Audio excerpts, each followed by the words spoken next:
All right, I'm going to begin by introducing myself. My name is Julia. I use she, her pronouns, and I live on Wabanaki land. A quick visual description is that I'm a Palestinian American white woman with short brown hair, pink bangs, a keffiyeh headband, clear glasses, and a white shirt. My background is the Palestinian flag with the Centering Palestine logo. We've got the packet link in the chat. If you go ahead and open that up, you'll see all of tonight's information at links. You don't have to worry about the Zoom chat eating it. There is this lovely Zoom glitch where sometimes it doesn't let folks copy things out of the chat. I was really hoping they would fix it in the last update, and they didn't. So I really recommend opening up that packet, and you can avoid Zoom's issues that way. This event is organized by COVID cautious community members, including Palestinian, Jewish, and ally contributors. I'm going to briefly go over our community agreements and then give our news update. We do pause admittance during that news update because of content warnings. So if you ever arrive a few minutes late and get stuck in the waiting room, that's why. Just wait a couple minutes and we will let you in. Here is the short version of our community agreements. You can see on our link tree the full version. We are COVID cautious, so this event is organized by COVID cautious folks, and we ask attendees to be respectful of that intersection. So what that means is that we don't discuss organizing or protesting in ways that don't take important accessibility measures like COVID precautions. We are pro-Palestine. This space supports the liberation of Palestine and is anti-Zionist. We do not tolerate anti-Semitism or Islamophobia of any kind. We are anti-Zionist. Anti-Zionism is not anti-Semitism. Zionism is the settler colonial nationalist movement, and geopolitical powers like the US and Israeli governments have tried to make Zionism and Jewishness synonymous.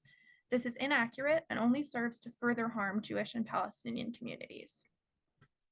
We center the voices of marginalized folks and oppressed groups, particularly right now Palestinians. We use content warnings when discussing distressing news and topics. And in terms of chat etiquette, everyone is always so polite, but you are welcome to use the chat to ask questions. What we do ask is that questions and comments stay focused on the task at hand, rather than a conversation that could derail important action items. With that, I am going to put our content warning in place for the news section. I always like to note at this point that our whole session is not particularly geared toward children, but especially the news section. So if you have young ones in earshot, I would definitely put on headphones. If you would like to turn your volume down for this section, if you don't want to hear it, that's okay. We'll put in the chat when the content warning is lifted, so you'll see it and be able to turn the volume up. Okay, let's get started. Today is day 151, and I wanted to start with just an update on the death and injury toll. Al Jazeera reports that as of today, at least 30,631 people have been killed in Gaza and more than 72,043 injured. The next topic is probably one of the biggest American news headlines regarding Gaza this week, and that is that 100,000 plus uncommitted votes were counted in Michigan. So the Listen to Michigan campaign exceeded its goal by working to get people to vote uncommitted on the Democratic ballot. So the reason this took place specifically in Michigan is because A, the state counts uncommitted votes as its own category in both the Democratic and Republican ballots. B, Michigan has a large Arab and Muslim population, and C, it's an important swing state. So the original goal was actually just 10,000 votes, because that is the margin by which Trump won in 2016, or won that state. Clearly, they far surpassed that goal. And it's worth noting that back in 2020, Biden won Michigan by 150,000 votes. So here they have 100,000 uncommitted votes. So that is huge news, very exciting. Not every state has this same uncommitted mechanism. However, in response to this, the largest labor union in Washington state has just endorsed a similar uncommitted campaign based on their state's rules. So you can check out those sources. It's a really cool story. Today is Super Tuesday, and many states' primaries are approaching still. So definitely research the options based on the state that you're in. Next, another big American headline is that US Vice President called for a 6-week ceasefire. So this again is in the wake of Michigan's uncommitted success. And So Kamala Harris called for a 6-week ceasefire. It is good to see the impact of these organizing efforts. However, given the widespread support for Palestine and the continuing genocide, the calls for a ceasefire need to be a lot stronger from both the president and the vice president. This is a more recent, I think within the last 48, 72 hours. The dedicated reporters at The Intercept released an article on how former Israeli intelligence official Nat Schwartz, who had no prior reporting experience, was hired by the New York Times to investigate sexual violence allegations against Hamas during the October 7th attack. After in-depth research, reporters at The Intercept revealed that Schwartz's article was not fact-checked before being published, and her sources could not be verified after the fact. So not only does this latest development further confirm the New York Times bias we have all been seeing in terms of their Gaza reporting, but it also makes them complicit in spreading disinformation because of how widespread those initial articles were, quoted and read. So I definitely encourage you, if that interests you. The Intercept did extremely detailed. I gave you the cliff notes and the cliff notes. I would look at the whole article if you want to see more. Out of Gaza, one of the saddest headlines we saw last week, at least 112 Palestinians were killed and over 750 wounded when Israeli troops fired on a crowd waiting for flour and other aid in Gaza City. There have been calls from many other countries to investigate this latest human rights atrocity. Our next item, Dear White Staffers reports that an autonomous network of active duty service members across nearly all U.S. armed forces branches have released an open letter condemning Israel's genocide in Gaza. There have been a number of high-profile demonstrations and statements from veterans and active duty service members following the death of Aaron Bushnell last week. Another mixed headline is that the US managed to conduct a few airdrops of food and supplies over Gaza. The US's very meager efforts to help Gazans at this point are being heavily criticized. Aid agencies specifically are pointing out that the US pressuring Israel into a ceasefire and establishing consistent aid corridors would be much more effective than a couple airdrops to kind of assuage the media. A former US ambassador actually tweeted that, saying that basically the US attempts at these drops only add to the humiliation of the US right now. As a superpower and bankroller of genocide right now, it's hugely embarrassing to the rest of the world that this is all the US can pull together at this point. Before we move on to international news, in pop culture news, there are calls to boycott the 2024 Eurovision Song Contest as well as the 2024 Olympics. This comes from the BDS movement, who has now officially called for a boycott of Eurovision. There have been many public calls for Israel to be removed from the competition, as Russia was barred participating the year it invaded Ukraine, right? So there is some precedent for this. So far, Israel is still being allowed to participate, but told they had to change some of their more political lyrics included in their initial submission.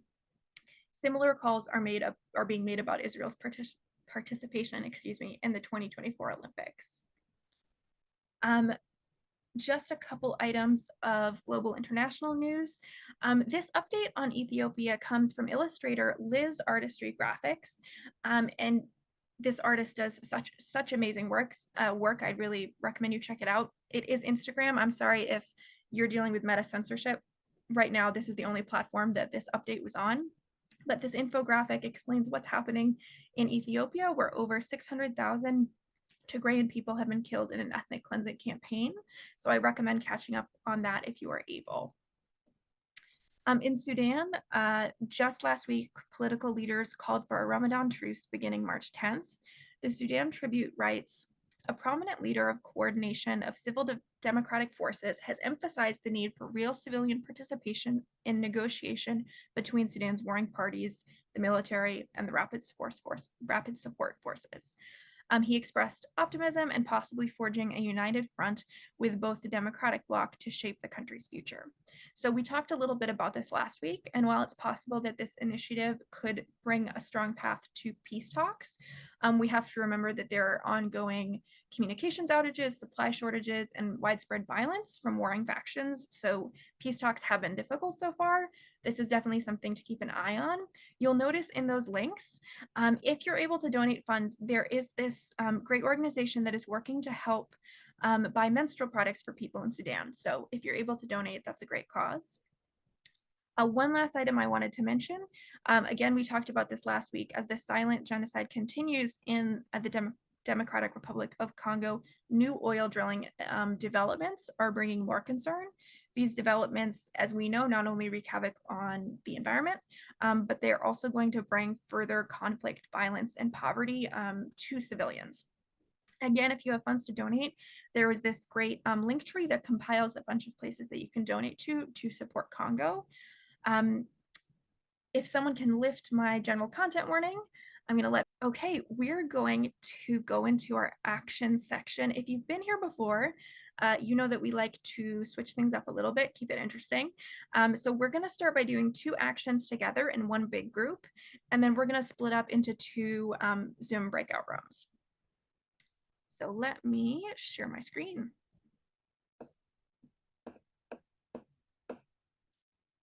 So the first thing I wanted to highlight is just some of the more recent or most updated email campaigns that I could get a hold of, because I know they do change as news change, as politics change. So you'll see this in the chat, or you can access it in the packet. The first thing we're going to do together is support a current email campaign, and I've split it up by area or region. So you should hopefully, tell me if you don't, but hopefully be able to find one for your country. We work hard to get as many countries as we can given our audience. And you'll see they are a little different in terms of topics based on your location. So for instance, the US is an email campaign to Biden versus Australia is specifically working to freeze military support for Israel, etc. So the way we like to do it here is you're never forced to do anything. If you'd like to participate, go ahead, open it up on your computer and fill out that form. If you like Chris's chat in the comments when you are all set, that really helps me to know pacing wise, if folks need more time, if you're ready to go to the next slide.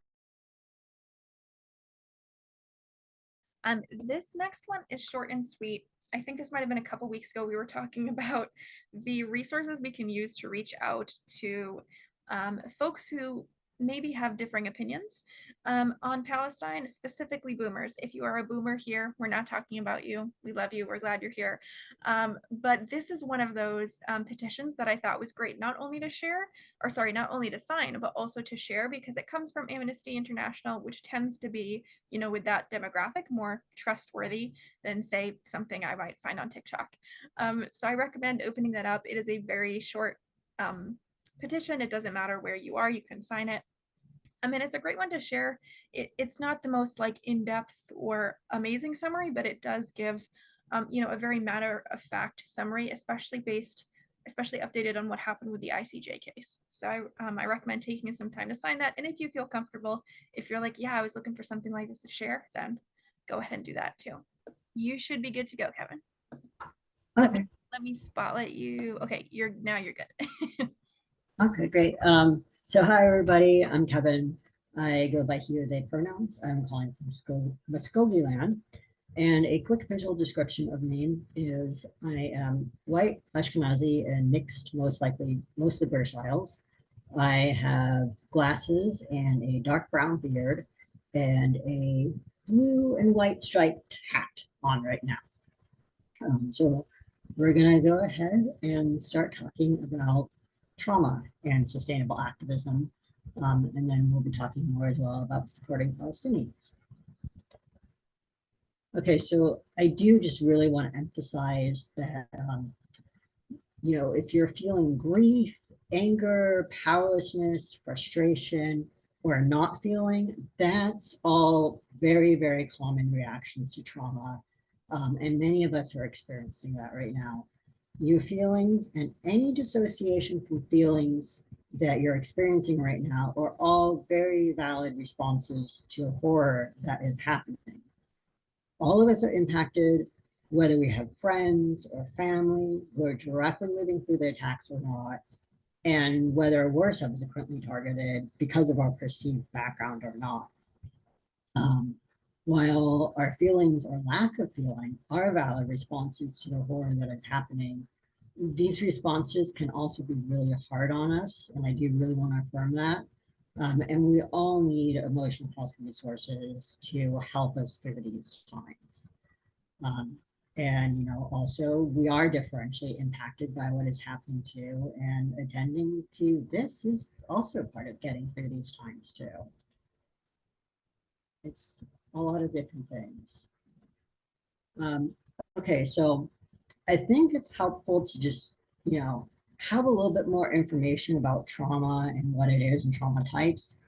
Okay, so, trauma can be physical trauma, like a medical trauma, um, or emotional. Oftentimes when trauma is used, it's referring to emotional trauma. So emotional trauma is defined as the emotional response to a challenging event or series of events. It can be one-off and limited, or it can be ongoing and recurrent. Trauma that is ongoing or recurrent may be referred to as complex trauma. And while we tend to think of trauma as an individual response and experience, trauma can also be a collective response and experience. You may have heard of collective trauma before as collective trauma, historic trauma, intergenerational trauma, or racial trauma.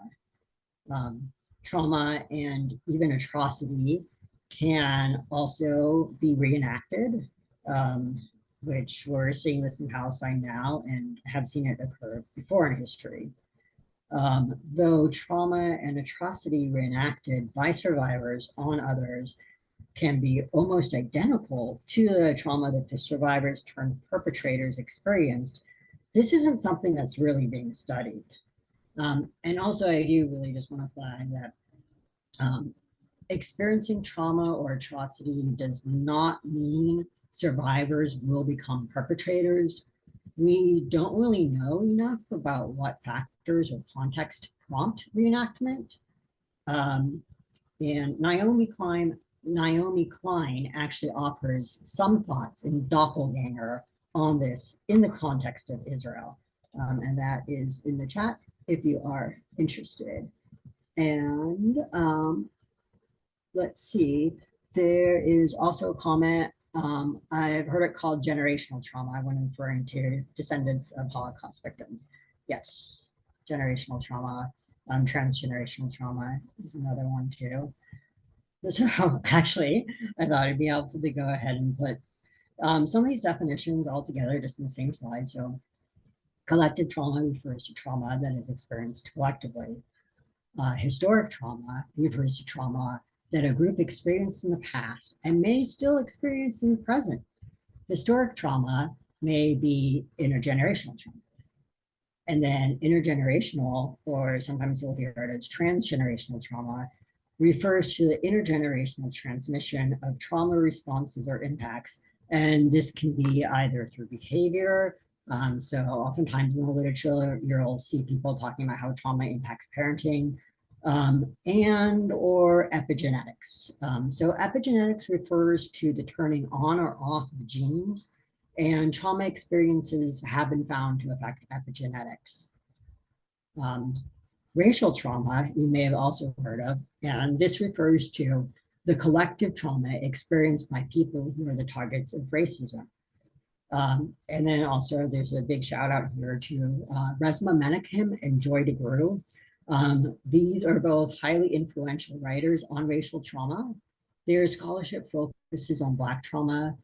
They have both raised the importance of acknowledging collective trauma, and their work has really inspired a lot of others to consider collective trauma with lots of different groups. So they've really opened up this field to a lot of study.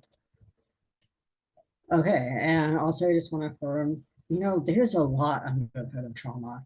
The emotions you feel right now in response to what is happening in Palestine may be shaped by your natural emotional patterns, support you had learning about your emotions as a child, personal trauma or abuse or neglect, as well as trauma or abuse or neglect experienced by previous generations of your family or oppression directed towards groups you belong to. So there's the individual experience, there's the collective experience. To learn more about the complex trauma and collective trauma affecting Palestinians, Palestine Children's Relief Fund has an article on transgenerational trauma in Palestine, a cycle of suffering and survival. It's an educational article. Please go ahead and check that out as well later when you have a chance if you'd like to. And just another kind of heads up / acknowledgement. I do really want to acknowledge that trauma can heighten conflict. And when I say this, I'm referring to conflict, yes, between people, but also within ourselves. Um, and so this might seem a little bit different, but a tool for engaging with yourself and others when there is conflict can be Samia Showman's framework for teaching on Palestine. Showman is a Palestinian American teacher whose framework for teaching about Palestine consists of identifying fact, perspective, narrative, and your truth. This framework allows common ground within yourself or others to be identified, while also allowing for and creating space to understand differences. Showman's framework was developed for teaching and it applies to different students, but you still may also find it helpful for understanding conflicting feelings or perspectives within yourself. Um, Please do take some time to familiarize yourself with signs of overexposure to violent content from media and suggested management strategies. Asthma Therapist has a streamlined Instagram post highlighting these signs, and also an Instagram post on suggested management strategies. And, again, the idea behind this is to take care of yourself so your activism can be sustainable over a longer period of time. And while you might not be able to avoid distressing information or images when you go online or read the news, you may be able to manage how you engage with social media, your news feed, or news sites, sorry, not news sites. And some strategies may include setting specific times to check news updates, turning off automatic news feeds within your computer operating system. That's something I did before the attacks on Gaza, but when there were starting to be escalated attacks on trans people. And I'm so glad that I did that. Let's see, and or limiting your consumption of quote unquote traditional media to venues that provide informative and non-sensationalized coverage. Okay, so real but less graphic media. Those who are looking to keep up to date with what is happening in Palestine while also limiting their consumption of news that contains graphic images or descriptions may wish to subscribe to Derek Davidson's Substack for an exchange. So the reason I'm shouting this out is because this Substack has a world roundup newsletter that summarizes news around the world, focusing on items of international interest. So there's not really a focus on, domestic issues. Davidson's coverage on Israel's attacks on Palestine is factual and direct. It doesn't attempt to sugarcoat Israel's atrocities, but the newsletter itself contains limited images for current events, if any, and the newsletter itself consists of event summaries rather than more detailed news stories. So that can be a way to stay up to date with things, but also, try and limit your exposure to more graphic or triggering or difficult content. And just a heads up, some of the World Roundup newsletters are limited to paid subscribers. Some are available to free subscribers. I'm a free subscriber. And you'll get request to upgrade to paid subscription, which will basically be the very beginning of a newsletter for paid subscribers. And then, it will ask you to join as a paid subscriber. I mean, the free newsletters, it's still, I still feel very up to date with the news following that. Well, between that and checking some other sites. But it is pretty comprehensive. So you are pretty good with the free newsletters. And let's see, another strategy is you can consider having an online partner or friend who you will check the news with at agreed upon time. This can make it easier to put boundaries on consumption of distressing news while not avoiding it, and having support when you do come across distressing coverage. Whether you have a partner to consume news with or not, please do consider having an online partner, friend, or group with whom you can discuss current events, how they're impacting you, and what you need or can do to foster improvement for yourself or others. You can consider using check-in questions such as what news items described as non-graphically as possible or negatively affecting you today, where and how in your body do you feel the impact of these items? What do you feel when you step away from the news? What would you need to transform the strain of the news items? What can you do to shift things now for yourself and others? And or what is a positive news item you saw? For many people, talking or messaging with others can be a way to process information and or feel social support. Discussing how current events are affecting us may help foster feeling connected and less isolated. And having someone to discuss or read current events with may also make it easier for you to take action, even if it's just one quote unquote small thing that can help shift despair into empowerment. See, also in terms of like management and coping, you can consider working through Breathe, Resist, Live, a poetry workbook on your own or with others. This workbook uses poetry to help you connect with grief and also your will for change. It contains powerful poetry from Palestinian authors, and it also invites you into conversation with those words and experiences in Palestine. The workbook is a fundraiser for a Palestine Children's Relief Fund. If you do not have funds to donate, please don't feel guilty. Sharing the workbook can help raise funds too, as new people see the fundraiser and may be able to donate.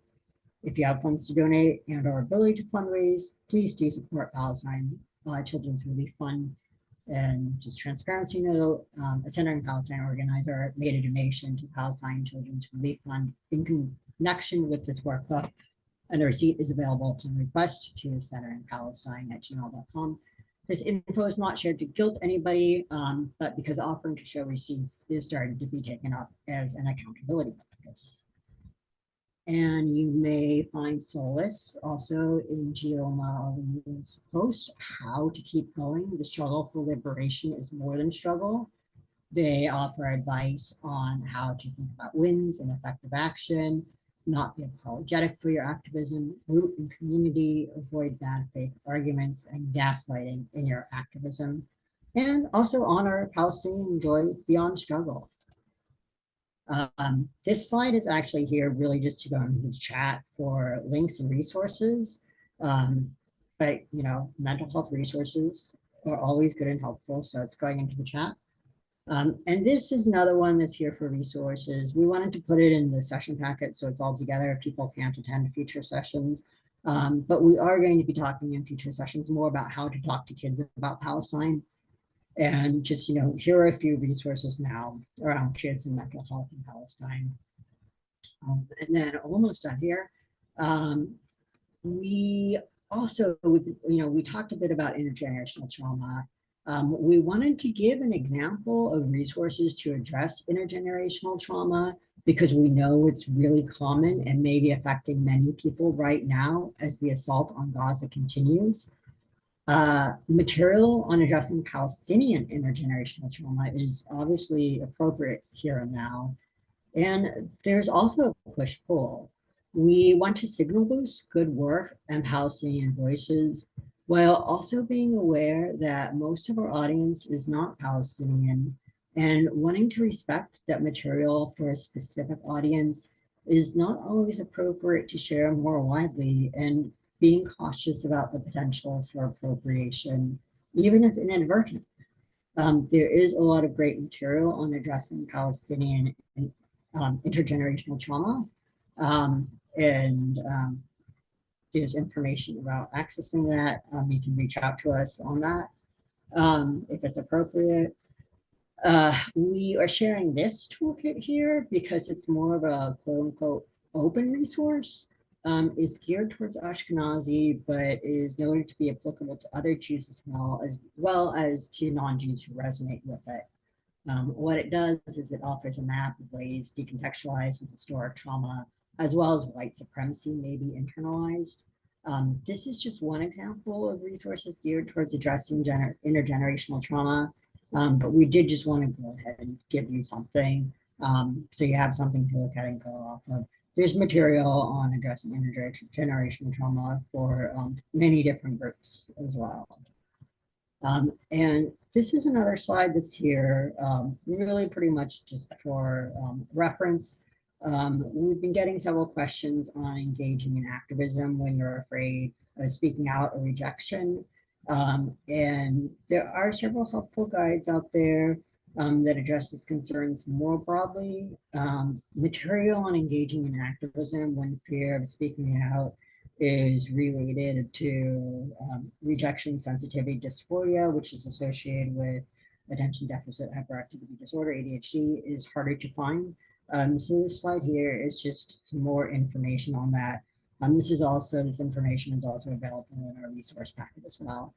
And I will go ahead and stop talking and turn it over to Julia.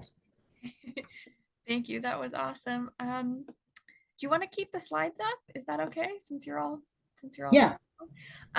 We are running a tiny bit late. We do our best to stay to an hour, but sometimes there's too much good information to share. So if you have 10 more minutes, that's about all we need. If you need to head out, no hard feelings. You can gracefully exit whenever you need to. Big thank you to Kevin for pulling all those resources together. I wanted to really briefly just do kind of an update on some of the most direct or efficient ways to help Palestinians right now. We'll be talking a little bit more about this next week as well. So I'm just going to take about 5 more minutes here. Thank you so much. I understand it is 9 Eastern if you do have to head out. So why don't you hit the next slide? Thank you. So the first category I did is political action. And this first one I think is important because with changing news, with changing politics, right? Sometimes you wonder, okay, what should I be asking my representatives for? An immediate permanent ceasefire is always step one.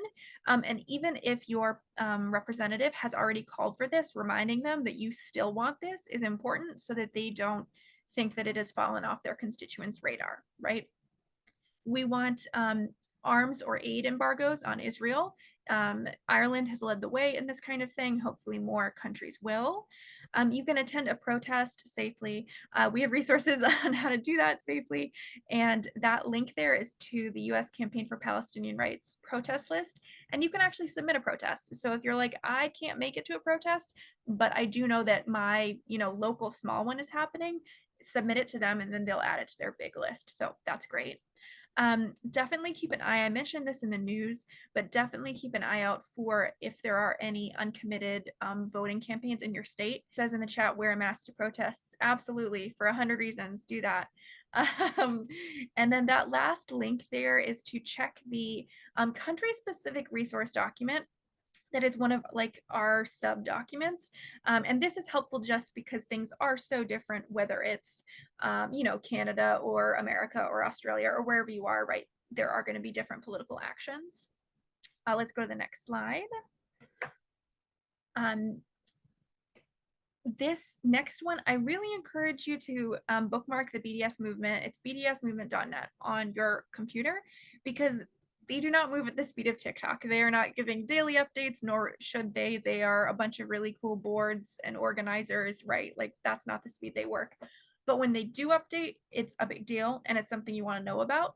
So I definitely encourage you to check out their consumer boycotts, their update on Eurovision, which we talked a little bit about. I realize I have a typo. I'll fix that. That third one is supposed to say BDS movement's academic boycotts. Those are some really effective ways that can help get immediate pressure to get an immediate ceasefire, right? We can go to the next slide. This is not an exhaustive list. I could talk for a very long time and give you an exhaustive list, but here are just a few great places to donate if you're able. We talk a lot about the Palestinian Children Relief Fund. They have been in Gaza forever. They actually had their offices bombed in 2021. Like they know the whole gambit, and they do really important work. Offset is a new one that I heard about recently where it literally takes you through a little form that calculates, I believe this is for US folks, but it calculates how much of your taxes goes toward Israel. And if you're able, you can like make it a goal to donate that amount or at least some of that amount to Palestinian charities so that it offsets that money that the US is funding for genocide. So that's a really cool tool. Even if you just want to walk friends and family through it, I think it's like very powerful to see. That Instagram link is a compilation of GoFundMe's. We've talked about that a couple weeks ago. And I put in bold this last one, again, in terms of like, how do we directly help Palestinians and Gazans, right? Obviously, first line of defense, ceasefire. But this is another fantastic way, which is Crips for eSIMs, that is getting basically internet connection to Gazans. So this is important for news, it's important for school, it's important for connecting with loved ones. So check out that project if you haven't. And I think I have one more slide before we're done for tonight. Education and sharing. I don't ever want us to discount this. This is a really important part. And I know sometimes we get in a bubble, right? I know that even after months, it's been 5 months, there are still people that don't really know about Palestine. They don't really get what's going on. They haven't taken the time to learn about what's really taking place. So I wanted to shout out our really extensive resource doc that Kevin has done most of the work on. And it has so much information. You can check out the conversation section maybe about addressing disinformation. It is just, there's so much there. I really encourage you to take a look. The other site that when people ask me, okay, where do I start? I always recommend the site Decolonizing Palestine. It is created by Palestinians, illustrated by Palestinians. It's awesome. It's very accessible and readable. So I totally recommend that. And then I put just a little coming soon, working on compiling a doc on genocide history, resources, and healing, because there are many interconnected struggles taking place right now.